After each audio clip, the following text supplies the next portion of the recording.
देखिए, अमेरिका पूरी तरीके से जो है इजराइल के चाल में अब फंसता जा रहा है। जिस तरीके से ईरान पे अमेरिका कब्जे के रूप में स्वीकार कर रहा था कि हम अमेरिका का ईरान का पूरा पेट्रोलियम अपने हिस्से में ले लेंगे, तो ईरान जो है पूरी तरीके से जो है सतर्क है और पूरे सामुद्रिक क्षेत्र में वो घेराबंदी कर रखा है।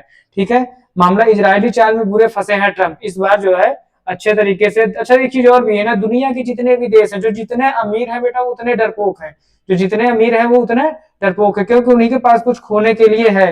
भाई जिसके पास कुछ नहीं उसके पास तो खोने के लिए कुछ है नहीं। तो ईरान की तैयारी तो फेल है पूरी तरीके से। अमेरिका क्या है, अमेरिका दुनिया के विशाल देशों में है। अमेरिका के पास जितना एआई टेक्नोलॉजी है, जितना फाइटर जेट्स है, अभी उसने जो है दुनिया का सबसे बड़ा एआई बेड़ा बेड़ा भेजा है अपना अब्राहम अब्राहम लिंकन, उसका जो है दुनिया का सबसे बड़ा एआई बेड़ा है।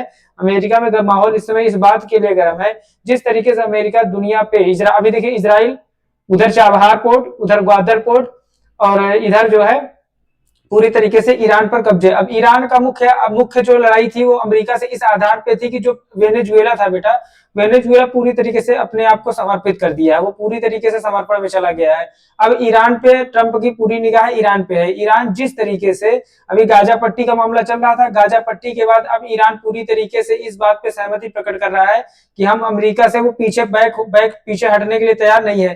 क्या युद्ध की संभावना है? पहला क्वेश्चन तो ये, क्या युद्ध की संभावना है? तो युद्ध की प्रबल संभावना है, युद्ध की प्रबल संभावना है। जिस तरीके से दोनों देश अपनी स्थिति को स्पष्ट कर रहे हैं, जिस तरीके से दोनों देश जहाजी बेड़ों को भेज रहे हैं, मध्य एशिया में अमेरिका के कई जहाज मध्य एशिया से होते हुए, हिंद महासागर से, अरेबियन सी से होते हुए कई जहाज उसने ईरान की तरफ भेज दिए हैं। अब दूसरा बात है, भारत के लिए किसकी क्या रणनीतिक प्रभाव रहेगा, भारत इसमें क्या रणनीतिक प्रभाव दर्ज कर पाएगा?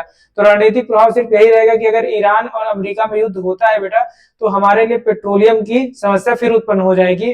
पेट्रोलियम की समस्या इस बात पे उत्पन्न हो जाएगी कि ईरान से भारत पेट्रोलियम आयात करता है, और उसके अलावा जो हमारा चाबहार पोर्ट है, जो 2016 में बनाया गया था बेटा और 2024 में स्टार्ट किया गया था, उसका आधार जो है ईरान पोर्ट का, चाबहार पोर्ट का, वो ईरान से हटा के अब दुनिया के कई देशों में, अब जो कि ईरान में जो चाबहार पोर्ट है, जो ग्वादर पोर्ट है, दोनों आसपास हैं। फिर चीन भी अपनी आंखें दिखाएगा उस आधार पे, क्योंकि हम बिना चीन के बॉर्डर क्रॉस किए हुए दुनिया में और मध्य एशिया में अभी तक घुस पा रहे थे। इतिहास को कदम दर कदम समझने वाला, ये ऐतिहासिक रूप से कदम दर कदम समझने वाला, इससे क्या इम्पैक्ट होगा उसके बारे में हम आइए जानते हैं और समझते हैं कि इसका जो आधार है वो किस आधार पे ये मामला सेटअप होगा। तो आइए देख लेते हैं अभी का जो क्लियरिटी है वो इस बात पे, युद्ध के लिए, युद्धाभ्यास के लिए, युद्ध क्षेत्र के लिए कितना।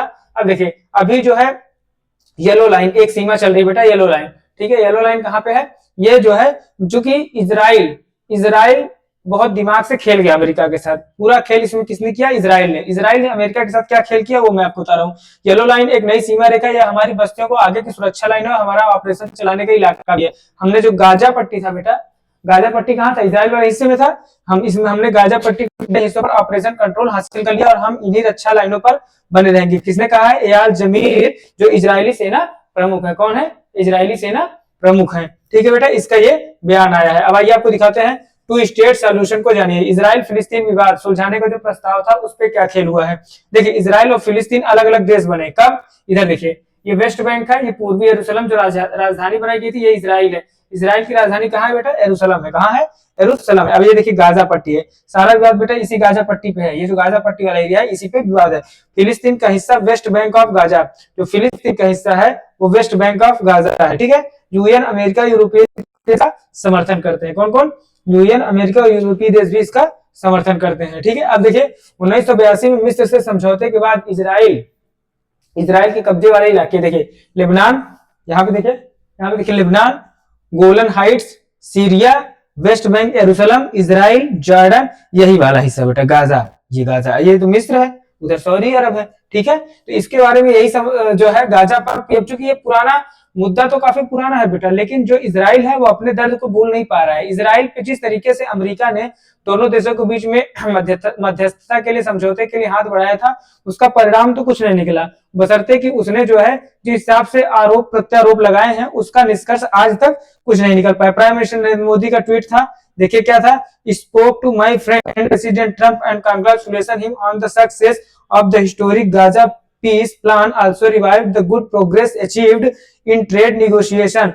प्राइम मिनिस्टर ने कहा है कि गाजा, इजराइल और अमेरिका जिस प्रकार से एक अच्छा निगोशिएशन कर रहे हैं व्यापार के लिए, वो हमारे लिए जो है काफी लाभदायक होगा, सुखदायक होगा, उसके लिए जो है। और उन्होंने लिखा भी है कि वी मीट जस्ट कमिंग सून।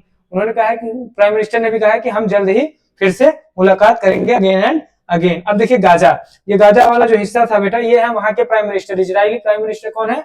ये है वहां के प्राइम मिनिस्टर बेंजामिन नेतन्याहू। कौन? Benjamin Netanyahu. ये देखिए अब ये कैसे कैसे घटनाएं हुई, किस तरीके से ये पूरा खेल हुआ है, उसके बारे में हम आपको विस्तार से जानकारी में दे रहे हैं। ताजा घटनाक्रमों के साथ प्रधानमंत्री नरेंद्र मोदी, अमेरिकी राष्ट्रपति डोनाल्ड ट्रंप और इजराइल के प्रधानमंत्री बेंजामिन नेतन्याहू की जो है कूटनीतिक हलचलें क्या है? तेज है। कूटनीतिक हलचलें क्या है बेटा?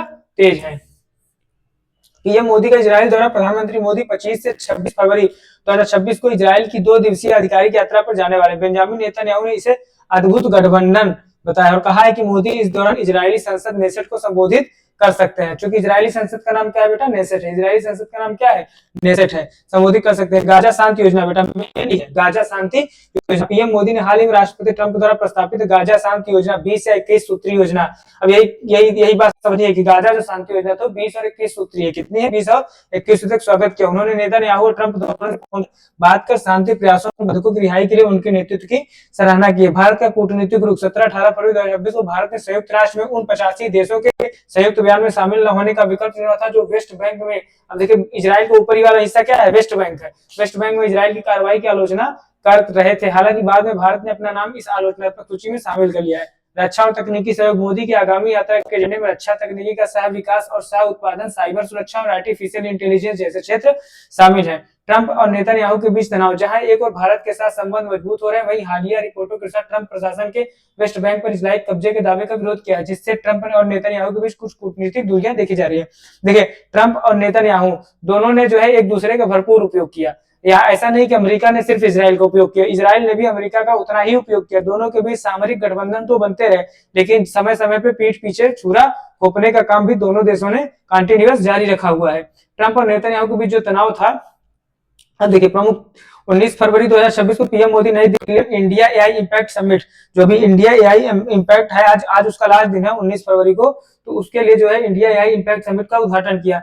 25 फरवरी को पीएम मोदी इजराइल की यात्रा पे जा सकते हैं। 25 फरवरी को पीएम मोदी कहाँ जाएंगे?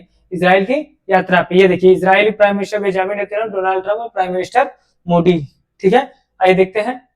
अब देखिए अब ये जो मुख्य बातें हैं, ईरान, चूंकि जिस तरीके से इजराइल ने ईरान को अपने तरीके से समझाया और जिस तरीके से ट्रंप ने इजराइल को ईरान के थ्रू, ईरान जो है, ईरान चूंकि अमेरिका ईरान कॉन्फ्लिक्ट चल ही रहा है, इजराइल ने उसमें थोड़ा सा नमक मिर्चा का काम कर दिया। काम यह किया कि उसने जो है ना तो इसका पक्ष लिया और ना ही उसका पक्ष लिया। अब देखते हैं कि जो टॉप लिस्ट का मोस्ट लोग हैं वो देखिए क्या कहें कि ईरान की रसिया से नजदीकी ट्रंप को खल रही है। उधर चाइना भी ईरान को सपोर्ट कर रहा है, डायरेक्टेड एंड इनडायरेक्टेड। बस यही बात ट्रंप को परेशान कर रही है। और जिस तरीके से ईरान क्यों इतना उछल रहा है, ईरान को उछलने कूदने का मुख्य आधार क्या है कि उधर रसिया उधर चाइना, वो दोनों जो है ईरान के साथ मिल गए हैं। रसिया और चाइना जब ईरान के साथ मिल जाएंगे तो रसिया और चाइना दुनिया के ऐसे देश हैं कि अगर वो किसी के भी साथ मिल जाएंगे तो उस देश को दुनिया का कोई भी देश आंख नहीं दिखा पाएगा। उसी का फायदा उठाया किसने? ईरान ने। यहाँ पे बेटा सारा खेल जो है इकोनॉमिक कॉरिडोर का है, बिजनेस का है। अगर इकोनॉमिक कॉरिडोर करना होता, बिजनेस करना होता, तो चाइना कभी भी और रूस कभी भी जो है इजराइल का सपोर्ट और इसका सपोर्ट, इजराइल जो है कभी भी ईरान का सपोर्ट नहीं करता है। अब आगे लिखा है कि अमेरिका और इजराइल कभी भरोसे के लायक नहीं है। सच्चाई भी यही है कि जिस तरीके से अमेरिका खेलता है उसको सच्चाई का कोई लेना देना नहीं है। उस पूरी दुनिया में जिस तरीके से ट्रंप की थूथू हुई है उसका आधार मुख्य रूप से यही है कि वो अविश्वास पात्र व्यक्ति बन चुके हैं। अभी तक इसका बाप इजराइल था, अब कह रहा है अमेरिका को इजराइल समझ रहा है। मतलब ईरान ने कहर बरपाया है भक्तों के, ये तो ठीक है, ये तो अलग क्वेश्चन हो गया। एक तरीके से जो समझाने वाली बात थी, जिस तरीके से कहर बरपाया ईरान ने अमेरिका के ऊपर, अमेरिका की वो एक नहीं सुनता, वो जितना भी काम करता है वो अपने हिसाब से ही कर रहा है। ट्रंप के ऑफिशियल हैंडल से ये उठाया गया है। ये देखिए ट्रंप घड़ी देख रहे हैं, तो देख रहे हैं कि ईरान को कब हम कब्जे में ले लें और कितनी हम जल्दी उसको हम कब्जे में ले लें। देखिए एक तो ईरान को अमेरिका इसलिए बेटा परेशान कर रहा है, उसका मुख्य आधार है न्यूक्लियर पावर। ईरान जिस तरीके से न्यूक्लियर पावर पे काम कर रहा है, पूरी पूरी दुनिया पे जिस तरीके से न्यूक्लियर पावर का आधार क्या है, अमेरिका अपना खुद का न्यूक्लियर पावर इतना मजबूत बनाया हुआ है और उसके बाद वो ट्रीटी करा रहा है कि हम जो है अब न्यूक्लियर पावर दुनिया में किसी भी देश को बनाने नहीं देंगे। तो ऐसा नहीं होगा। Iran nuclear programme is proceeding according to the rules of international atomic energy agency and no country can deprive Iran of right to peacefully benefit from this technology. और जो है ईरान जिस तरीके से अपना प्रोसीडिंग कर रहा है एटॉमिक एनर्जी में, उसी के लिए the comments follow the second rule Oman meditated talk between Tehran, Washington, Geneva, ये उसका आधार बनाया गया था। Iran says no country can deprive America rights. देखिए ईरान ने बीच बीच में अपना बयान भी बदलता रहता है ताकि किसी भी प्रकार के शक की गुंजाइश न रह जाए। तो अपने जो है भाषणों को अच्छे तरीके से प्रस्तुत करता है। कोई भी देश दुनिया में ऐसा नहीं है जो अमेरिका के आधार को, अमेरिका के स्वरूप को और उसके जो है जो वहां पे स्वरूप और आधार है, जो कानूनी अधिकार दिए गए हैं, उसको कोई भी देश दुनिया का आसानी से बदल नहीं सकता है। ठीक है, ये देखिए Dubai, United Arab Emirates, Iran and the United State land into gunboat diplomacy on Thursday as nuclear talks between the nation. देखिए न्यूक्लियर टॉक्स हो रहा है बेटा। न्यूक्लियर टॉक्स का आधार यही है कि गन पॉइंट पे हो रहा है, साफ साफ लिखा है गन पॉइंट पे हो रहा है। Movement of additional American warship and airplanes don't guarantee a US strike on Iran. ठीक है, ये देखिए मेन खेल तो यहाँ से, Iran and the US lean into gunboat diplomacy as nuclear talks hang in balance. ये देखिए समुद्र में जो है वहां का जो है पूरा आ चुका है। अब देखिए जो मध्य पूर्व एशिया और पूर्व एशिया के जो देश थे, सैन्य तनाव, बातचीत और प्रतिबंध। देखिए मध्य पूर्व में तेल की कीमतों, सुरक्षा, रणनीतिक गठबंधनों को प्रभावित कर रहा था। अमेरिका के सहयोग से इजराइल, सऊदी अरब का रवैया भी इसमें भूमिका निभाता है। विवाद क्या है बेटा? न्यूक्लियर कार्यक्रम। जो ईरान से अमेरिका का विवाद है बेटा, वो मुख्य आधार न्यूक्लियर कार्यक्रम, सैन्य गतिविधियां, क्षेत्रीय शक्ति संघर्ष। कब शुरू हुआ था? 1979 के बाद से रिश्ते बिगड़े थे। मतलब ये आज का झगड़ा नहीं बेटा, ये 1979 का झगड़ा है। अब क्या जारी? सैन्य तनाव, बातचीत पर प्रतिबंध पूरी तरीके से, तनाव अभी भी जारी है। देखिए ताजा स्थिति 2026 को बता रहा हूँ। अमेरिका और ईरान मजबूत सैन्य चेतावनी के बीच युद्ध की स्थितियां पूरी तरह समाप्त नहीं हुई। दोनों तरफ से कूटनीतिक बातचीत भी जारी है, लेकिन कोई ठोस समझौता नहीं हुआ है। क्षेत्रीय असर क्या है? मध्य पूर्व में यह विवाद तेल की कीमतों, सुरक्षा और रणनीतिक गठबंधनों को प्रभावित कर रहा है। मेन अमेरिका का नजर बेटा तेल पे है, पेट्रोलियम पे है, ठीक है, डीजल पे है। ठीक है, अमेरिका के सहयोगी जैसे इजराइल, सऊदी अरब का रवैया भी इसमें भूमिका निभाता है बेटा अंदरूनी रूप से। अमेरिका क्या चाहता है? नाभिकीय कार्यक्रम पे रोक लगाना चाहता है। ईरान अपने न्यूक्लियर प्रोग्राम बंद करे या कड़ी निगरानी में रखे ताकि यह हथियार न बना सके। ईरान कहता है कि इसका कार्यक्रम शांतिपूर्ण उद्देश्यों के लिए है, न कि युद्ध के लिए है। 2026 में दो देशों के बीच न्यूक्लियर बातचीत जैसे JCPOA में कोई बड़ा समझौता नहीं हुआ। सैन्य और रणनीतिक दबाव। अमेरिका ने 2026 में अपनी प्रमुख युद्धपोत टास्क फोर्स तटीय क्षेत्र में तैनात किए, जिससे तनाव बढ़ा। ईरान ने संजनात अभ्यास, कौन सा अभ्यास बेटा? संजनात state of Hormuz.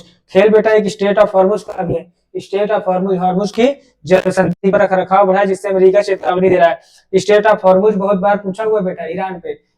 State of Hormuz की जल संधि। प्रतिबंध क्या है? आर्थिक दबाव क्या? अमेरिका ने ईरान पर कड़े आर्थिक प्रतिबंध लगाए, जिसका असर ईरान की अर्थव्यवस्था पर पड़ा है। इससे ईरान के अंदर लोगों में असंतोष और प्रदर्शन भी बढ़े हैं। विवाद इतिहास कैसे शुरू हुआ? 1979 की क्रांति, संबंधों का बिगड़ना। 1979 में ईरान में इस्लामिक क्रांति के बाद ईरान अमेरिका के रिश्ते बहुत ही ज्यादा उस समय खराब हो गए थे। इसलिए क्योंकि जो है अमेरिका जो है वो धर्मनिरपेक्ष देशों में था और ईरान जो है इस्लामिक कंट्रियों में था, और दुनिया में जिस तरीके से इस्लाम बढ़ा है उसके लिए अमेरिका जो है काफी तेजी से उसका विरोध करता रहा है। ईरानी छात्रों ने अमेरिका के तेहरीन स्थित दूतावास को पकड़ लिया और 52 अमेरिकी माहौलिया को 444 दिनों तक बंधक बनाया था। उसी से जो है भरोसा टूट गया था। ठंडा युद्ध और विकास तनाव। इसके बाद से अमेरिका ईरान पर आर्थिक प्रतिबंध लगाए, खासकर उसके न्यूक्लियर प्रोग्राम को लेकर। ईरान का समर्थन मुस्लिम समूह जैसे हिजबुल्लाह, हमास को देना अमेरिका और उसके सहयोगियों के लिए चिंता का कारण रहा। मुख्य कारण क्या है आज के तनाव? नाभिकीय कार्यक्रम। मुख्य तनाव बेटा नाभिकीय कार्यक्रम ही है। ये देखिए एयरपोर्ट है, भारत के जो पोर्ट है, क्योंकि ईरान, देखिए ईरान, इजराइल और अमेरिका और पाकिस्तान और चाइना, ये पूरी तरीके से मध्य एशिया, यूरोप और ये दुनिया में पूरी तरीके से जिस तरीके से काम कर रहे हैं, उसके एवज में आज के टाइम पे चाबहार पोर्ट हो, चाहे वो ग्वादर पोर्ट हो, चाबहार पोर्ट के लिए लड़ाई चल रही है तो ग्वादर पोर्ट के लिए लड़ाई चल रही है। ग्वादर पोर्ट पे चाइना सोच रहा है कि दुनिया पे समुद्रिक व्यापार पे हमारा फोकस हो, तो इधर चाबहार पोर्ट पे भारत चाह रहा है कि दुनिया और मध्य एशिया में हमारा व्यापार फले फूले। इसी तरीके से दुनिया के कई सारे देश इकोनॉमिक रूप से मजबूत होने के लिए पूरी लड़ाई लड़ रहे हैं। थैंक यू, धन्यवाद।